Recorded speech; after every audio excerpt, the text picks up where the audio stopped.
Fala aí pessoal, dinâmicas de coronavírus. A gente teve o primeiro episódio do CMO Playbook gravado remotamente. Então, dinâmica um pouco diferente, vocês não vão ter as imagens para aproveitar o bate-papo, mas o conteúdo permanece intacto. A única diferença é que a versão é full áudio.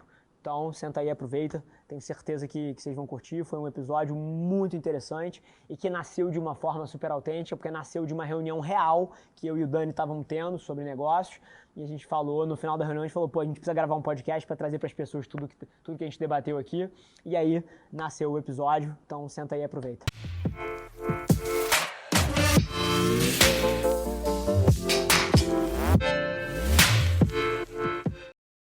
Fala pessoal, sejam bem-vindos a mais um CMO Playbook, hoje com o Daniel Campos, o diretor de Marketing Digital da Cinemark Brasil.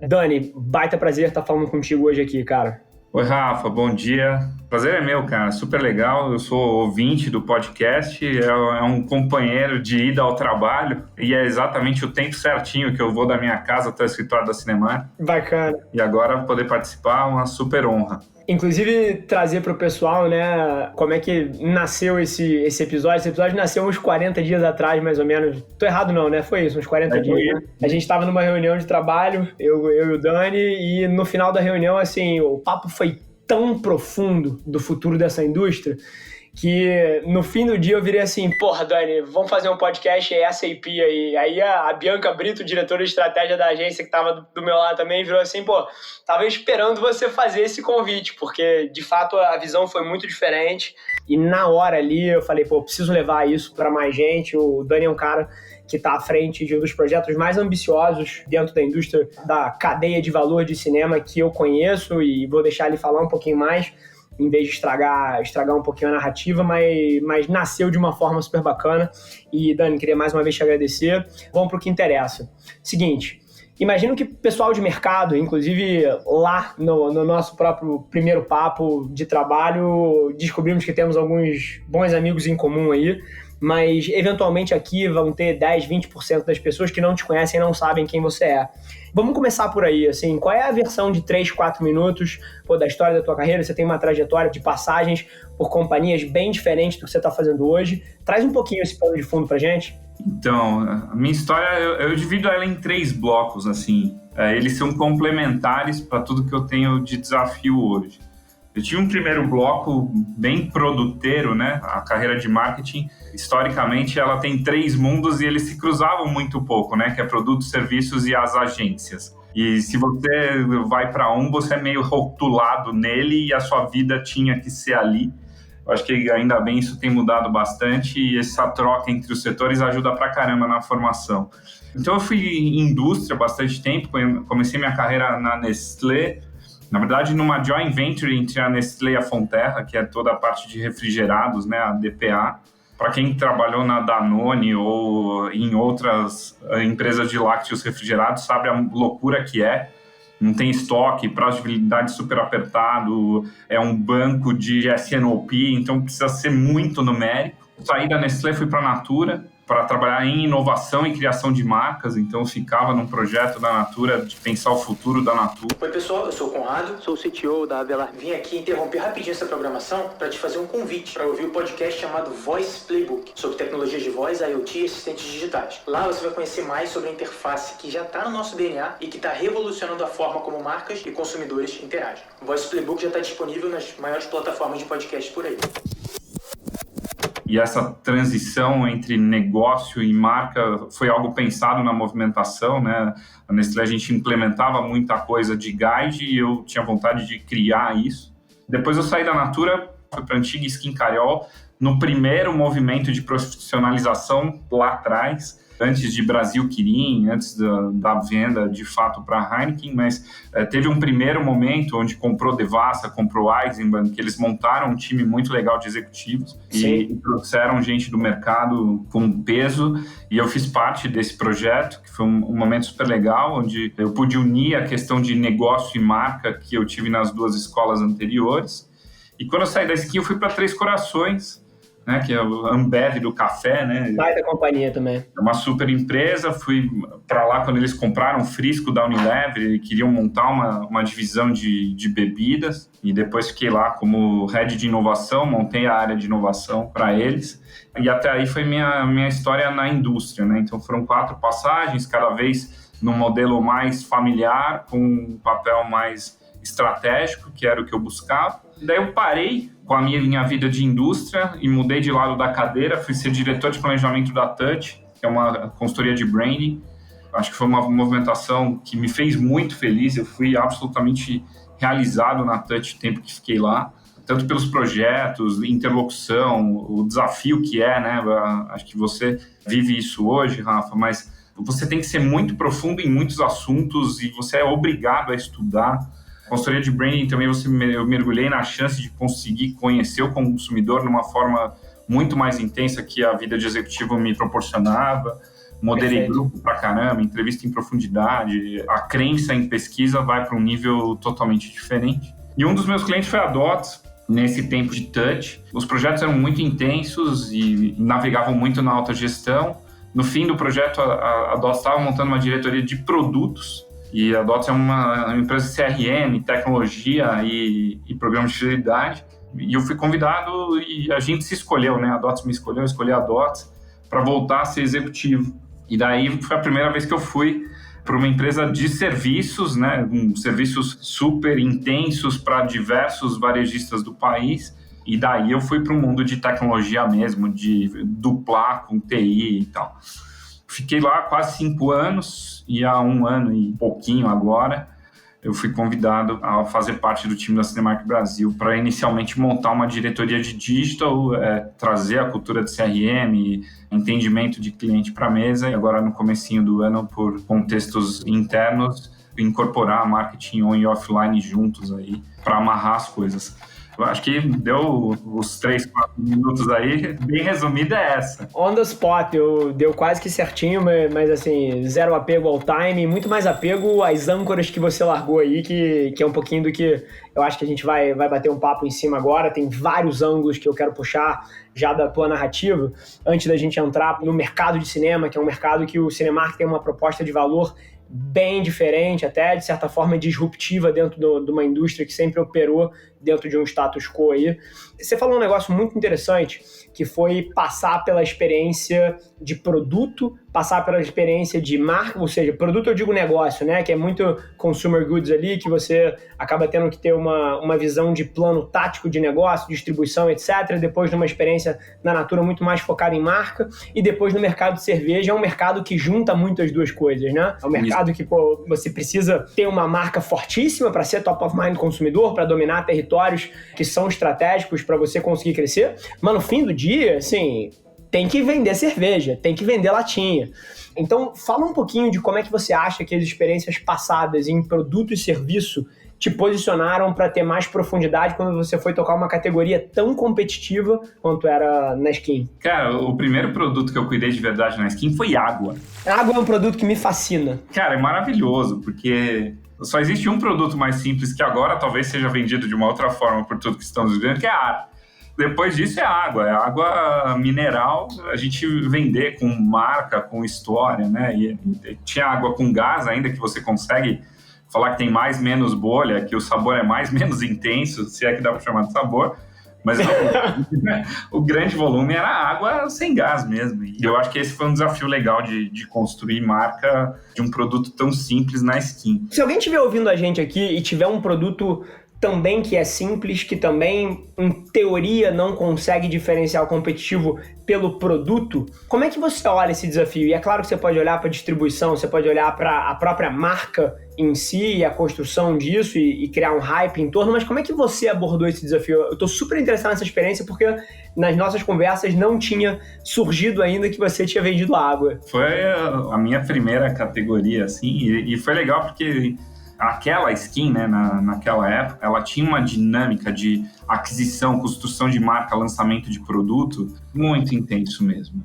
A gente reposicionou a água skin, trouxe uma jovialidade para a embalagem, né? Até é engraçado porque foram 2 escolas antes, né? Que é o que você trouxe como gancho. A Nestlé foi uma escola de negócio muito intensa. Então, tipo, uma tampa de iogurte sem impressão, o quanto essa impressão da marca agregava ao cliente, porque ela tinha um custo de ser ou não impressa gigantesca. Então, tudo era olhado num detalhe muito grande, né? Tinha um produto na época que era pudim de leite. Ele tinha, se não me engano, 22 dias de prazo de validade. Ele saía de Araras, chegava na Bahia com 17. Se você não vender em 17, você joga fora.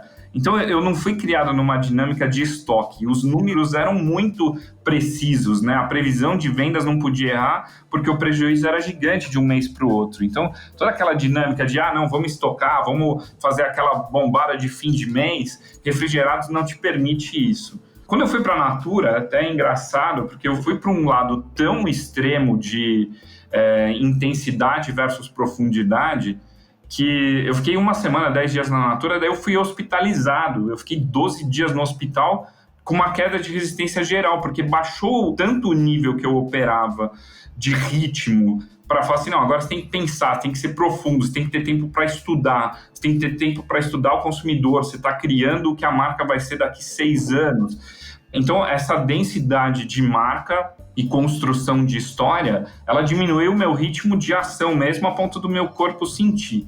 Quando eu fui para a Skin, foi a primeira vez que eu juntei os 2 mundos no dia a dia. A velocidade de negócio, né, desafiar a Ambev como um pequeno ali em qualquer categoria é algo muito difícil. E para isso você tem que ser profundo. E daí a própria Skin na época, ela tinha muita aceitação em alguns lugares do Brasil e muita rejeição em outros, né? Então, o lugar onde tinha aceitação fazia um volume e um faturamento muito grande e financiava a construção das marcas nos lugares onde a rejeição era maior. Quando eu assumi a água, o desafio era como que a gente cria uma plataforma para vender água para que as pessoas se identifiquem com água, que é um produto tão simples e você não tem alguns atributos fundamentais, né? Sabor, cara, como que eu vou brigar sem isso? E daí a parte de propósito e de discurso, né, que depois virou até meio padrão, né, se você não tiver isso, você não sobrevive, mas naquela época não era tão quente assim. Eu lembro que a minha agência de digital em água era a agência na época do Igor Pulga, que hoje é o CMO do Santander. E o Igor já trazia, falava, cara, para vender água a gente tem que fazer coisa diferente. Então, o site da marca era um Aquaplay, todas as comunicações eram assinadas por ilustradores. A gente lançou uma linha de água super premium e saborizada, que chamava Fizz, só com garrafa de vidro para vender em restaurante. O produto por trás era o mesmo, né? Mas as histórias de embalagem, discurso, referências... A gente fez ação pra caramba com água Skin, São Paulo Fashion Week, assinando peças exclusivas, coisas exclusivas. Pegamos todo o lixo de água Skin e doamos para Billabong, na época, fazer as primeiras camisetas de PET reciclado. E as peças eram assinadas por ilustradores que acompanhavam a marca. Então, por mais que o produto fosse muito simples, as histórias que a marca contava é o que fazia diferença para que ela ganhasse voz, sabe? Perfeito. E deixa eu te fazer uma pergunta. Isso era que ano, Dani? Cara, isso é 2007, 2008, 2007. Interessante. Fiz essa pergunta porque eu sabia mais ou menos qual era a resposta, mas era pre-digital, né? Porque você, assim, quando eu penso em você, e essa foi até falando da sua marca, do seu asset, eu considero um cara, que é claro que conhece os fundamentos de construção de marca e já fez trabalhos, fantásticos nesse âmbito, mas que atualmente está com uma cabeça de digital e de dados e de como integrar criatividade com tecnologia como uma das suas principais bandeiras, né? Então é interessante a gente colocar aqui em termos de cronologia, porque isso tudo não foi antes de digital, Google já era super forte, programática já acontecia em escala, mas assim, pre-social, né? E pre-social at scale, na escala que a gente vive hoje em dia como a principal engrenagem de formação de opinião. Então, super interessante a linha que você trouxe, eu acho que tem um aprendizado fantástico aqui. é muito interessante observar hoje em dia, por conta do meu social count, né, da minha audiência, eu tenho quase que você falou de pesquisa, eu não sei se as pessoas têm essa noção, eu tenho um grupo de estudo gigante 24/7 na minha mão.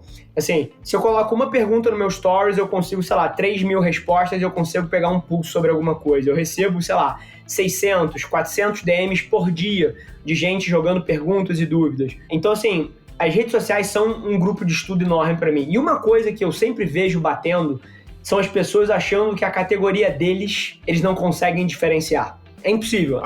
Minha categoria é comoditizado, eu não tenho um diferencial de produto. E o que você trouxe agora é uma aula em termos de como é que você reage a isso. As histórias, e eu gosto de falar que eu sou ex-surfista, ex-boleiro, e eu lembro que essa história da Billabong super me marcou. E assim, as outras eu não tenho contexto específico, mas eu tenho certeza que o caminho tá por aí. E aí, deixa eu te fazer uma pergunta em cima disso, Dani. Como é que você identificava, beleza, o meu produto aqui, ele não tem algumas das ferramentas para eu trabalhar a diferenciação, beleza, água com gás tem, mas água mais comum não.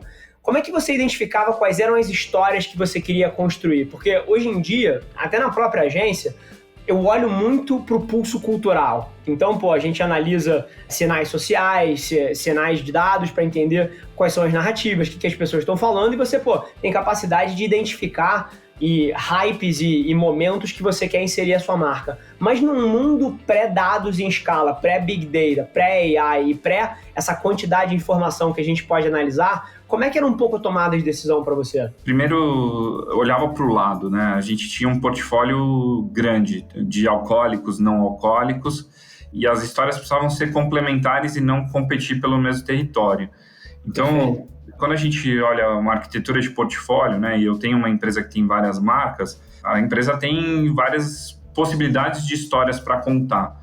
E naquela época, a Skin montou um time de mentalidade muito legal, porque diferente de muitos lugares onde todo herói precisa ter um vilão, sabe, e a empresa vira um ambiente competitivo onde um quer brilhar mais do que o outro, era um time muito cooperativo que as pessoas queriam brilhar juntos e se viam como desafiantes de fazer uma história muito legal. E naquele contexto, Rafa, a gente via assim, o que a marca premium de cerveja vai abraçar, o que a marca mainstream vai abraçar, o que os refrigerantes infantis vão contar de histórias, o que a água vai contar de história para que a gente não tenha fogo amigo dentro de casa. Neste tipo de fórum, a gente começou a ver, a água tem a questão de pureza, né? Então a gente foi para muita parte do atributo técnico e nasceu uma campanha 80% do seu corpo é água, então você é pura água, e abraçar o item de pureza como uma bandeira. Por mais que eu tenha pureza e eu seja um produto super simples, eu gero muito lixo por causa do PET, então vamos pegar essa história do PET e do cuidado com o lixo e onde que a gente pode fazer o lixo voltar para o jogo. O caminho mais legal de contar foi moda, e daí eu tenho dois pilares que tem conceito e tem a parte técnica por trás para amarrar o discurso, né? Eu tenho a pureza do produto e eu tenho o lixo que é gerado pela embalagem para comunicação. E por que outra marca não abraçou isso? Porque outras marcas tinham um sabor para falar, e sabor eu nunca ia ter.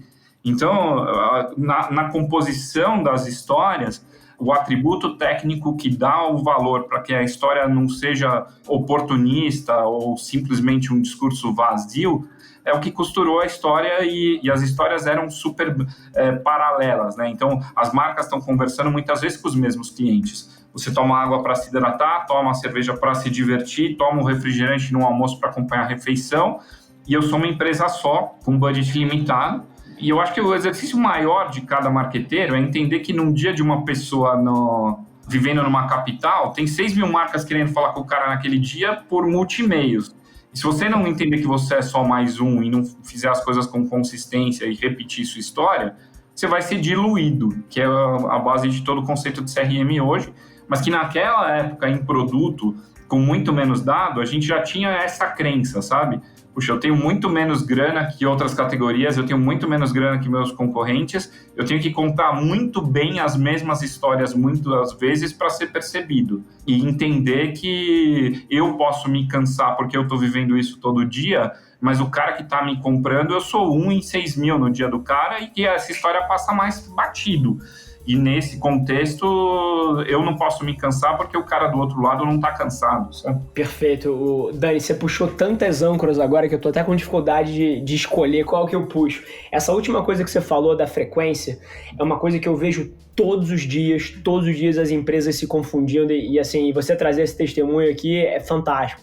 Que é quando muitas vezes eu defendo que você precisa ter um volume que é talvez 10 vezes... Assim, vou pintar um cenário aqui. Eu acredito que daqui a 3, 5 anos, as grandes marcas do mundo vão estar produzindo 10 mil peças de creative por dia. Foda-se. Assim, é isso que eu entendo que vai ser necessário ou é a versão moderna da formação de opinião. Porque num mundo onde todos os seres humanos do planeta Terra estão começando a ter acesso à internet rápida, acesso à criação de vídeo, acesso às plataformas digitais, todas essas pessoas se tornaram data points, né? Todas essas pessoas se tornaram emissores de conteúdo, criadores de conteúdo.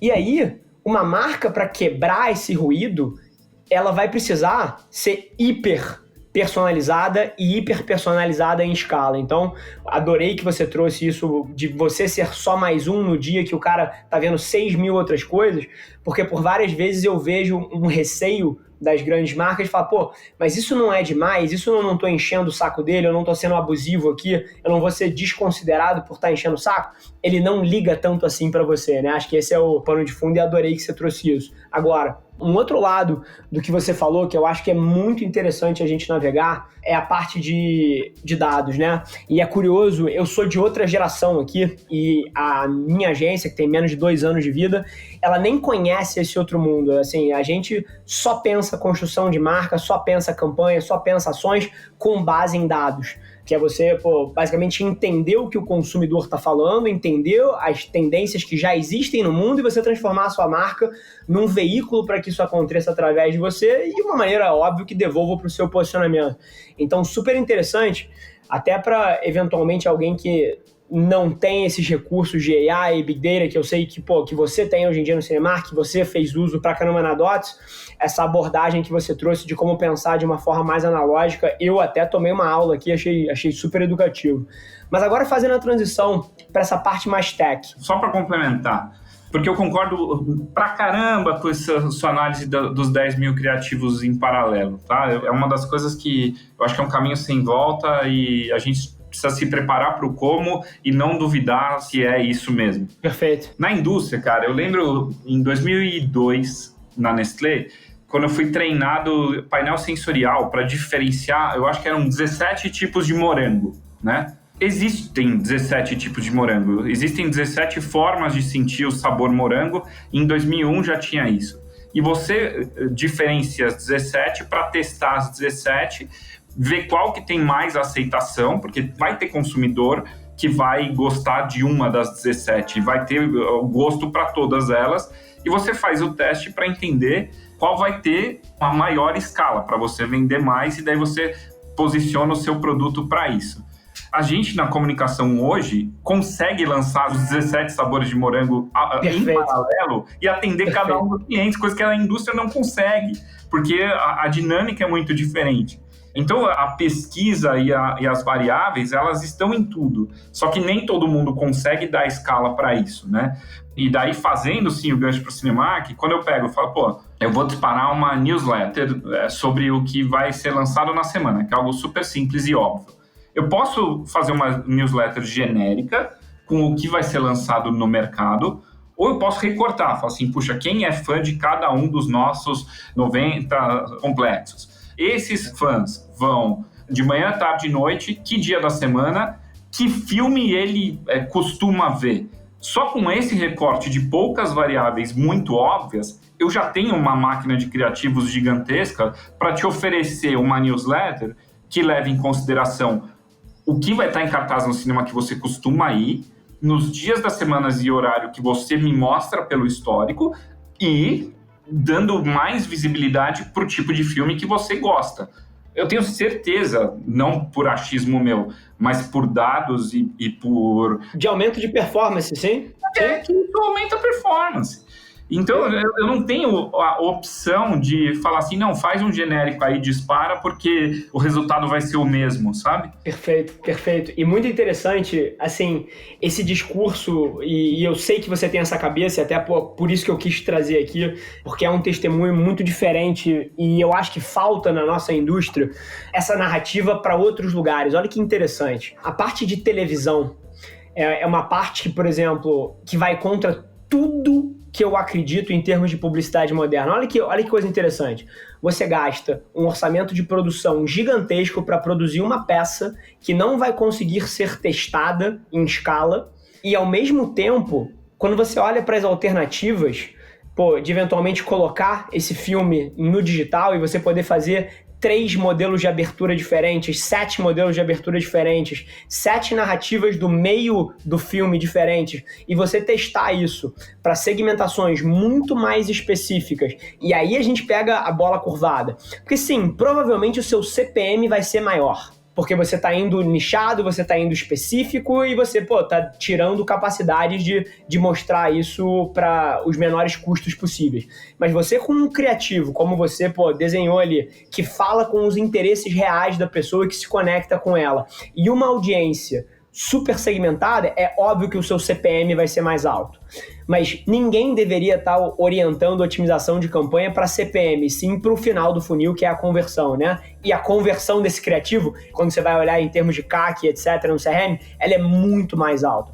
E aí, eu queria conectar com um negócio que foi extremamente disruptivo para mim, que foi o que o Cinemark fez em termos de, beleza, vamos tocar uma estratégia de CRM, vamos começar a ter muito mais dados das pessoas, beleza, eu preciso de alguma maneira desintermedializar o meu segmento aqui, que tem um player que me atrapalha a fazer tudo isso. Cara, fala um pouquinho dessa história pra gente, Dani, que eu acho que quem não conhecer precisa conhecer. Cinemark é uma empresa que a história no Brasil é muito bonita, e ela é uma história baseada em real estate, né? Expansão territorial, conquista dos melhores pontos, né? Quando a gente olha São Paulo, por exemplo, o mapa de cinemas da Cinemark em São Paulo é muito impressionante. E eu acho que o trabalho do histórico de expansão e construção da marca através de montar uma rede que tem um Cinemark perto de onde você mora ou perto do seu trabalho é maravilhoso e eu admiro demais, assim, desde que eu entrei, é uma coisa que eu falo, puxa, olha como isso foi bem feito. E por muito tempo, com essa cabeça de real estate expansão, a Cinemark terceirizou o checkout, né? Então, a Ingresso.com, que é um parceiro que continua ativo, ela foi o checkout da Cinemark por muito tempo, e eu, hoje, né, fazendo parte, eu vejo que a gente abriu mão de se relacionar de uma forma mais íntima com a base, de entender o comportamento, porque isso estava na mão de um terceiro. Antes da minha entrada, começou esse movimento, um movimento super bacana, liderado pelo presidente, que é o Marcelo, junto com o time de TI, que é o William, de falar, cara, a gente precisa trazer isso para dentro. Para conseguir tudo que a gente quer para a Cinemark do futuro, eu preciso ter a relação comigo, e não intermediada por alguém. E daí a Cinemark lançou o e-commerce próprio, trouxe essa relação sem intermediário, e isso mudou totalmente a dinâmica do jogo, porque eu passo a ter o ouro comigo, né? Então, puxa, vamos sentar eu e a Disney para fazer uma campanha? Vamos, eu tenho informação, quem é o heavy user, quanto ele vem, onde ele vai, a máquina do CRM depende de informação. Você pode ter as melhores ferramentas. Se você não tiver um bom fluxo de informação entrando de uma forma natural e não truncada, a ferramenta não resolve sozinha. E eu acho que esse movimento, e a Cinemark foi sim pioneira nesse movimento, de e-commerce próprio, relação direta com o cliente, como que a gente constrói essa plataforma, e o primeiro ano cheio disso foi 2019, cara, foi uma virada no jogo de como a gente se comunica e como dialoga com o cliente, que é da água pro vinho mesmo, assim. Dani, e até dentro disso, assim, é curioso, eu tive questão de um mês atrás, numa reunião do YPO, que é Young Presidents Organization, e falando lá com um chapter do Rio de Janeiro, e uma das coisas que eu trouxe para eles foi que eu achava que esse biênio aí de 2019 2020 ia ser o ano de First Party Data, né? Porque primeiro você tem cada vez mais a proximidade da LGPD e muita incerteza em torno disso, o que vai ser possível de usar de dados de terceiros, etc., e agregadores. e, além disso, um cenário cada vez mais competitivo em termos de, beleza que eu tenho as capacidades de segmentação dessa plataforma ou daquela, mas o que eu tenho de proprietário, né? Como é que eu construo diferencial competitivo em termos de dados para que isso possa orientar não só a minha estratégia de negócio, a minha estratégia criativa, a minha estratégia de mídia, tudo que um bom marqueteiro tem no seu prato no dia a dia, né? E eu levei lá e falei, gente, assim, e se vocês não entenderam uma coisa até agora, é que vocês terem estratégias formais de como angariar first party data, dados proprietários, dados que são seus como diferencial competitivo, vocês vão, sem dúvida nenhuma, perder muita relevância ao longo dos próximos 5, 10 anos. E é basicamente isso que você está trazendo aí. Dentro disso, o que você tá olhando que te anima pra caramba? Por exemplo, beleza, tem um ano mais ou menos, 2019 foi o primeiro ano cheio que vocês fizeram isso, então tem um ano e pouco. O que você tá olhando com muito ânimo para o que vocês vão conseguir construir, por exemplo, nas costas disso ao longo dos próximos anos? O que você enxerga e, isso aqui é disruptivo no nosso mercado, isso aqui é uma coisa que no Brasil não tem e vai dar para fazer assim que a gente chegar nesse ponto? Quais são algumas das coisas que você olha que você já consegue construir? E aí pode pensar abrangente, tá? Desde estratégias até questão de produto e otimização, assim, o que passa na sua cabeça? Vou começar pelo começo da sua fala, porque eu acho que a LGPD, ela nivela o jogo por cima, né? Ela inviabiliza o spam, ela empodera o cliente. Se o cliente não quiser trocar com você, ele não vai. E se você quiser forçar, você vai tomar uma multa que pode quebrar a sua empresa. Eu me perco na intensidade que eu falo de LGPD, porque eu sou casado com uma advogada especialista em LGPD, sabe? Daí eu falo, cara, será que eu estou muito influenciado dentro de casa? Mas eu acho que a LGPD nivela o nível do marqueteiro por cima. Perfeito. Porque ele depende do aval do cliente para dialogar, coisa que ele nunca precisou.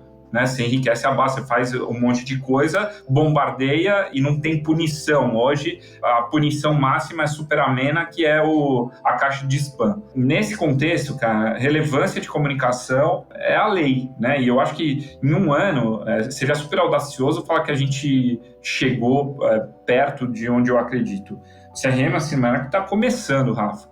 A gente está fazendo o básico bem feito e eu me orgulho muito de fazer o básico bem feito em um ano.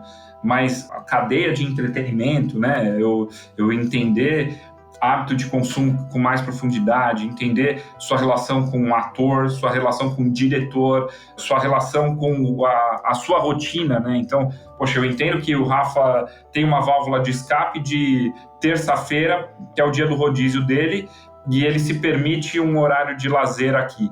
Cara, esse é o dia que ele pode ir ao cinema, pode ler alguma coisa na mesa do escritório, pode ir comer alguma coisa com mais tempo. Eu tenho que brigar por esse share. Se eu não entendo que essa é a minha janela, eu vou tentar dialogar com você em todos os outros dias da semana e você não vai estar aberto a escutar, porque a sua rotina não cabe essas 2 horas que eu preciso, né? Então, quanto mais dado eu tenho com o aval do cliente, que é o filtro que a LGPD põe, né? E daí eu tenho que deixar isso muito claro, explicar para o cliente que dado eu estou coletando e o que eu faço com ele, o que ele ganha com isso. E nesse contexto todo, eu acredito bastante que o mercado de loyalty muda também, porque a LGPD sobe a barra. Se eu preciso convencer você, cliente, que o seu dado é relevante para mim e eu consigo te dar algo em troca, o programa de loyalty que tangibiliza essa troca, né, em forma de desconto, benefício, produto, cashback e diversas outras coisas que estão sendo navegadas, que ninguém sabia direito operar, né, cupom no Brasil nunca pegou, muda o jogo. Porque eu tenho que fazer tão bem feito. Se eu não fizer bem feito, o cliente não me dá o dado, não topa, eu opero às cegas e a chance de eu fazer algo efetivo, com bom CAC e boa comunicação, trava, né? Então, assim, onde estamos hoje? A gente trouxe o canal para dentro de casa, organizei, comecei a conversar com o cliente de forma direta. A partir desse momento, eu organizei a casa para fazer o básico bem feito. Eu falo com você, com o contexto de filme que você gosta, horário. Aonde a gente quer ir? Fala assim, cara, eu passo a ter histórico do que você gostou e do que você não gostou, eu entendo a rotina, entendo qual que é o seu cinema, né? A gente faz muita pesquisa, muita mesmo. Nesse último ano, o mergulho em pesquisa que a gente tem é um mergulho muito profundo e muito constante. E essa pesquisa não é para entender pontualmente alguma coisa, é para entender todo dia como que a base se movimenta e ir marcando o comportamento para melhorar a comunicação. E daí eu volto para o seu caminho dos 10 mil. Eu acredito que a gente vai chegar nisso, né? Então, eu pego um filme como Yesterday, né? Que é um filme que tem Beatles como contexto. Puxa, tem gente que vai porque é bitomaníaco, tem gente que vai porque é um filme de romance, tem gente que vai porque gosta do ator, tem gente que vai porque gosta de filme com música. O seu criativo deveria refletir isso. Todos. Eu tenho que abrir 17, 20 hipóteses para o mesmo filme e eu tô lançando filme mais de 3, 4 toda quinta-feira, sabe? Então, multiplica isso por um monte de coisa. Ainda não estamos lá, mas se a gente não mirar isso, eu paro de dialogar e eu concorro pelo tempo das pessoas, né? Muita gente fala assim, pô, o Netflix tá... Cara, o Netflix, para mim, hoje, ele compõe muito a base. O meu reviewer é o reviewer de Netflix. É muito difícil o cara que vem na primeira semana porque ele é fã não consumir outros conteúdos. Ele é fã de conteúdo.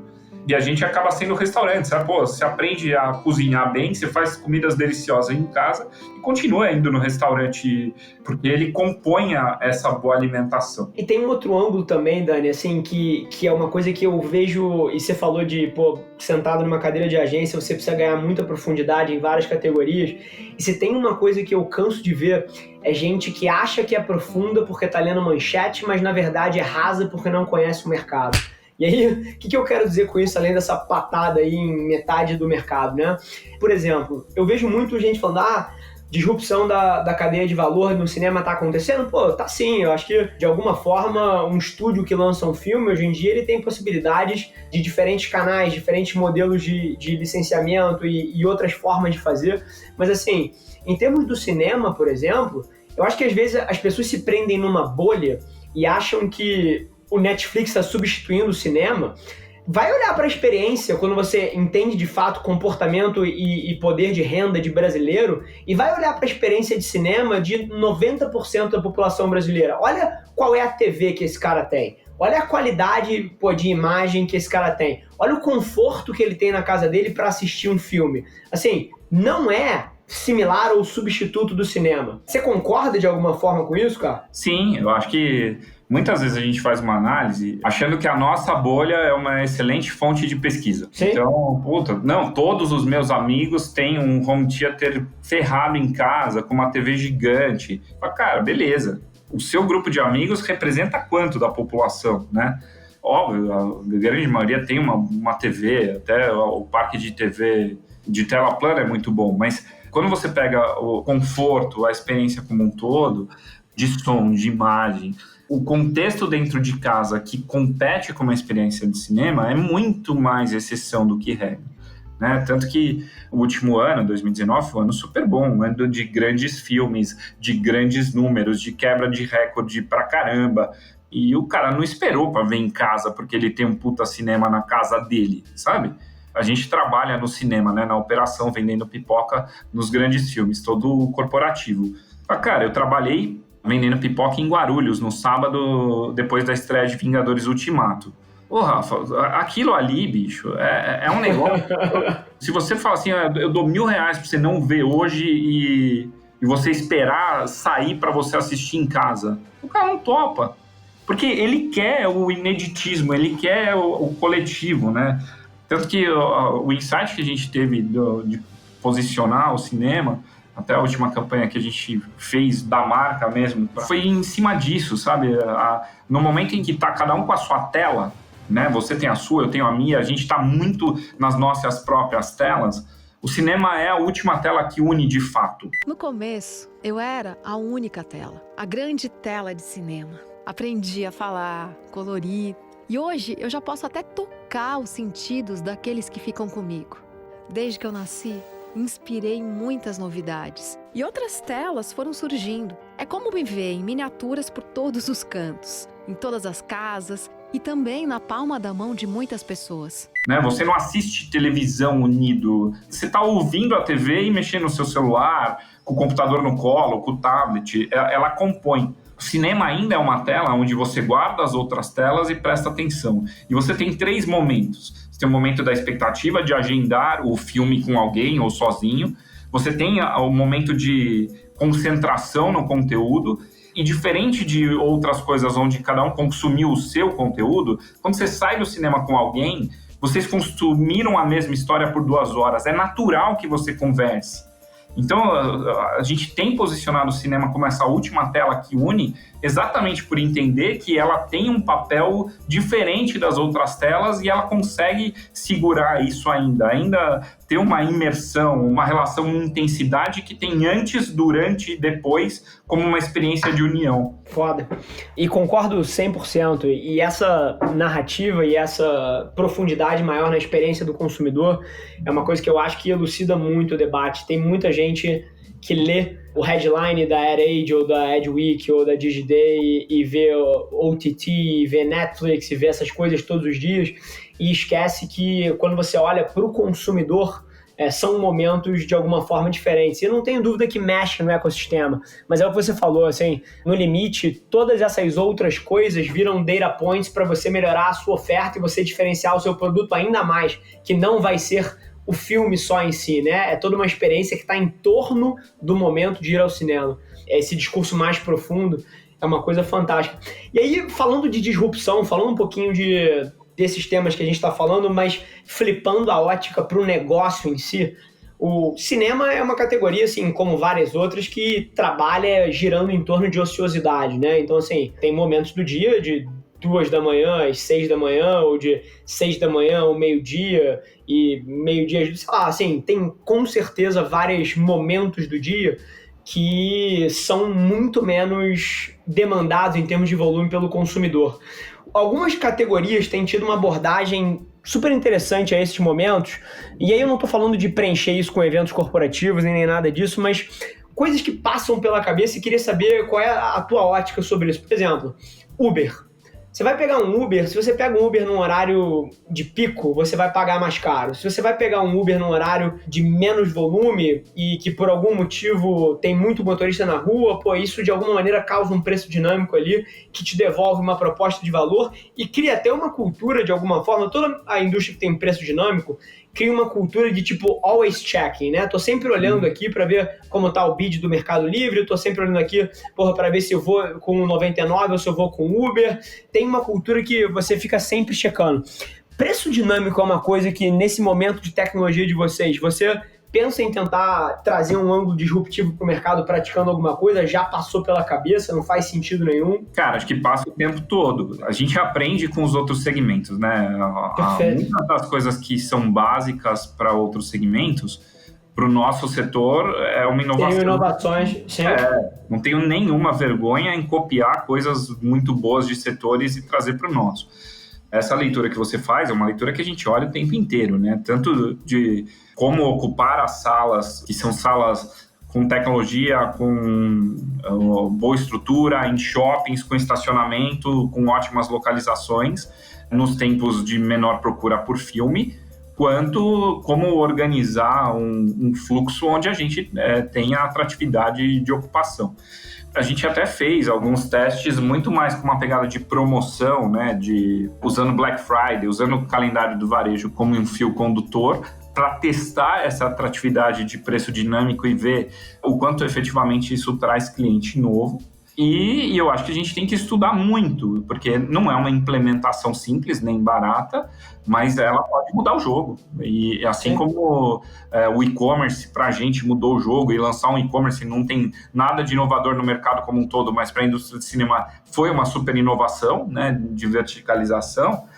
A precificação dinâmica, a própria precificação diferente por lugar na sala, né? Hoje você pode pegar um lugar na primeira fileira ou lá em cima, com conforto diferente dentro da mesma sessão, e a precificação é basicamente a mesma. Então, isso gera uma procura muito grande pelos lugares nobres, e depois os lugares menos nobres você acaba contando com a boa vontade do cliente de topar, porque ele quer muito ver aquele filme. Ou então ele muda dia da semana, ou muda eventualmente até de cinema ou de marca. Já deixei de ir a cinema ou reagendei o programa porque não tinha um bom lugar, sem dúvida nenhuma. Né? E é uma venda perdida. E se nessa hora ali eu consigo ter um preço dinâmico, onde eu te faço uma oferta, eu falo assim, eu entendi que o lugar que você vem sempre não está aqui, mas se você sentar 5 cadeiras para baixo, que eu sei que te incomoda um pouco, eu te cobro 70% do preço, você topa? Você pode falar sim ou não, mas eu tenho a chance de não perder a venda. Perfeito. Porque se você vai para um concorrente meu, eu perdi 100%. Se eu abro mão de 30% para te ter dentro da minha sala, e isso o dado tem que mostrar, né? E o avião tá decolando com a cadeira vazia, né? Cara, eu acho que tem 4 business de operações muito parecidas e a gente tem que aprender bastante com os outros, né? Então eu tenho hotel, avião, academia e cinema, né? A gente olha muito, olha Gympass, olha todo Smiles, múltiplos, como faz, como que conta a história, como que a companhia aérea trabalha a ociosidade. E, por outro lado, eu tenho uma biblioteca gigantesca dos e-commerces e como eles trabalham para conversão, que a gente, um e-commerce de 1 ano, tá olhando tudo para aprender muito também. Foda. Dani, cara, assim, acho que passamos por temas que vão desde de experiência prática de negócio ali, pô, de categoria e as dificuldades e desafios de você operar um pudim de leite em 22 dias de ponta a ponta, até desafios de construção de marca, first party data, hiperpersonalização, escala. Assim, expectativa que foi criada naquela nossa reunião tá sem dúvida nenhuma atingida. E aí, assim, pra gente começar a dar um tom de encerramento, queria que você tentasse dar um panorama para o pessoal que tá ouvindo de como é que você tá enxergando o cinema dentro da cadeia de valor que vai se construir aí nos próximos 10 anos. Então você tem lá do primeiro momento parte de produção, não nem produção, né? Aquisição de conteúdo ou até a própria parte de financing, né? Quando você quer produzir. Logo depois você vai para a etapa de produção, e aí você tem filme, edição, pós-produção, você tem distribuição, e aí você tem várias outras partes ali, desde licenciamento até VOD, que é on demand, né? Depois você tem o release no cinema, você tem as novas plataformas do Netflix. Como é que você acredita que o cinema vai jogar nessa cadeia de valor que está se construindo de um consumidor mais digital? Como é que você pensa em posicionar o Cinemark para se adaptar às novas necessidades do consumidor mais rápido, que é menos fricção, que quer preço dinâmico?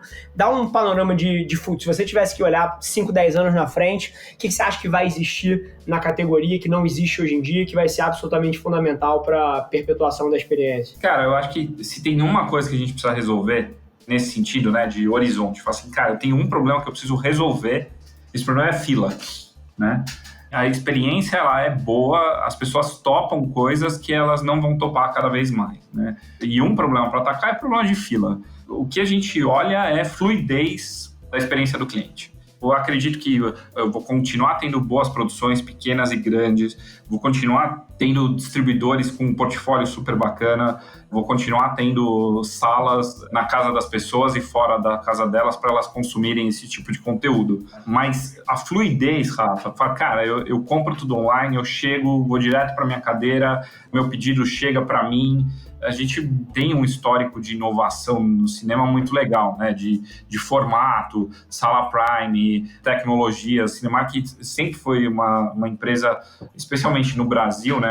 Que inovou muito em experiência de cinema. E eu acho que a gente tem uma missão de inovação agora nesse processo de horizonte de médio prazo de tratar a fila. Como que eu tiro a fila da sua experiência porque ela pode ser um ofensor? Fala, cara, eu não vou porque eu não tô afim de pegar fila. Cara, eu não posso correr esse risco do eu não vou, por qualquer motivo, né? E a digitalização na compra, a digitalização da escolha de lugar, toda a parte de tirar atrito que muitas empresas já passaram, a gente está passando agora, né? Analisando toda a jornada, olhando os pontos de atrito e lixando para que eles fiquem lisinhos. E a partir desse momento que eu tenho uma experiência mais dinâmica, a gente acredita que a chance de perder gente por esse motivo é menor. E uma coisa que a gente abordou, a parte de oferta, né, de como que eu entendo o horário cada vez mais, a atratividade da cadeira, da localização, e precifico para que cada um vá no seu limite de interesse, né? Hoje a gente sabe que tem gente que vai menos ao cinema porque tem restrições financeiras e não são poucas pessoas. Então, eu tenho que olhar para a base, entender todo mundo que tem interesse de ir, qual que é a limitação financeira que tem nesse interesse e criar produtos, soluções, serviços que as pessoas encaixem no bolso para que elas tenham acesso ao negócio. O mais difícil é criar interesse e a gente tem interesse, então vamos resolver esse problema. Então, se você pegar 5, 10 anos, fala, cara, eu não vou pôr uma lista de 15 coisas. Para mim são 2 coisas, né? Experiência do cliente, resolvendo o problema de fila e entendendo o potencial de cada um e trabalhando muito bem em oferta. É impressionante isso, eu acho que ao longo dos últimos, e obrigado pelo ponto de vista, mas assim, ao longo dos últimos 30 episódios do programa, todas as vezes, de alguma maneira, se canaliza para isso que você colocou. É muito interessante, que é tempo e hiperpersonalização, né? Então, é você tirar a fricção do consumidor e melhorar a experiência, e na maioria das vezes isso está atrelado a tempo. E no segundo momento, hiperpersonalização é você conseguir entender as necessidades, os interesses dessa pessoa para moldar, seja a comunicação, seja a oferta específica, seja a maneira onde você aborda. É interessante como acaba convergindo. Acho que 2020 é um ano que quem não entendeu ainda que tempo e hiperpersonalização são cruciais para o seu negócio vencer, vai começar a entender agora. Dani, obrigado. Deixa eu te fazer uma pergunta. Se as pessoas quiserem consumir um pouco mais do seu ponto de vista, que não seja sobre futebol, porque eu não sei se vocês sabem, o Dani, assim como eu, ele quando entendeu que o digital era fundamental, ele meteu a mão na massa e tirou projetos proprietários de criação e de digital super bem sucedidos. É uma abordagem que eu hiper admiro num executivo. Acho que o executivo que em 2020 acha que vai conseguir entender digital só lendo reportes de PDF e planilhas, esse cara tá olhando errado. Mas, Dani, se alguém quiser consumir um pouco mais do seu ponto de vista sobre mercado, sobre digital, tem algum lugar onde você emite ele com mais frequência, seja LinkedIn, seja Instagram? Instagram eu uso basicamente para família. Eu tinha um Instagram para falar do São Paulo nesse contexto aí. A plataforma que eu uso para me relacionar, para comentar um pouco, é o LinkedIn.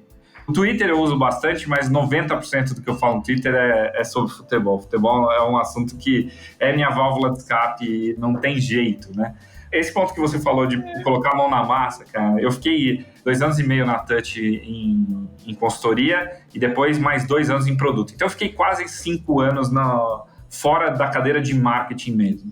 E quando eu voltei para marketing, eu te contei isso, né? Eu fui para um curso no Google, em Nova York, pago pelo Google, fantástico o curso. Na segunda hora, você entendia que você tinha sido recrutado por incompetência, porque basicamente o Google monitora tudo, ele vê, fala, cara, esse cara deveria investir X comigo, tá investindo 1/4 de X. Então eu assumo que ele não sabe fazer.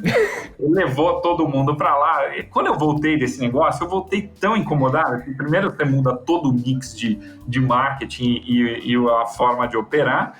E segundo, eu falei, cara, eu preciso aprender de fato. E eu não vou conseguir aprender se eu não fizer, né? E nessa hora o projeto do Resenha ganhou força. A gente fez um canal, hoje o Resenha tem, 56 mil assinantes. No começo do ano eu saí da bancada porque a projeção até começou a me incomodar um pouquinho. Fã tirando foto quando você vai no Morumbi pra ver o jogo. Então, cara, pô, eu sei lá, eu sou um cara que toma uma cerveja e fala da semana do time porque eu queria aprender a fazer um canal, entender como tudo isso funciona, entender como monetizar, como opera, porque... E ganhou uma proporção até, pô, me assusta um pouco, sabe? Quando a primeira pessoa veio e falou assim, posso tirar foto com vocês no estádio? Eu falei, cara, sério que você quer uma foto comigo? Tá bom, tira aí, sei lá. Mas nesse sentido me ajudou demais a fazer, sabe? Cara, entendi a métrica, entendi como funciona, entendi o que está acontecendo, entendi como operar, porque eu dei a cara. E eu sempre fui um cara tímido, nunca gostei de me expor, foi realmente sair da zona de conforto. E eu uso o LinkedIn, cara, eu uso bastante o LinkedIn, tanto para consumir, e ultimamente até alguns grupos de WhatsApp, o grupo da Febelfor, o grupo da Makers. Sim. Tamo junto lá. Acaba trocando figurinha e se posicionando um pouquinho. Mas a minha persona corporativa eu uso o LinkedIn mesmo. Boa, maravilha. E lá é Daniel Campos, né? Cara, se bobear é Dani Campos. Dani Campos, temos essa dicotomia, tanto eu quanto ele, se você chama pelo nome inteiro, a gente nem olha. Mas maravilha. Então, pessoal, dando o tom aqui, Dani, super obrigado. Se você quiser consumir um pouquinho mais do ponto de vista, procura o Dani no LinkedIn.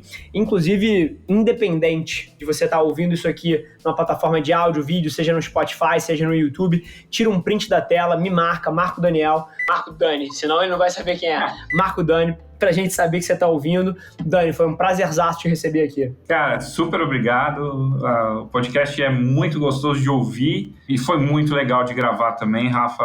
Acho que a forma que você encontrou de conectar executivos e produzir conteúdo real e relevante é admirável e foi um prazerzaço gravar com você hoje. Prazer te receber, Dani. E é isso. Esse foi mais um episódio do CMO Playbook. Tira um print da tela, me marca o Dani pra gente saber que você tá ouvindo. Vai significar pra caramba pra mim. E a gente se vê no próximo episódio. Obrigado, Dani. Valeu!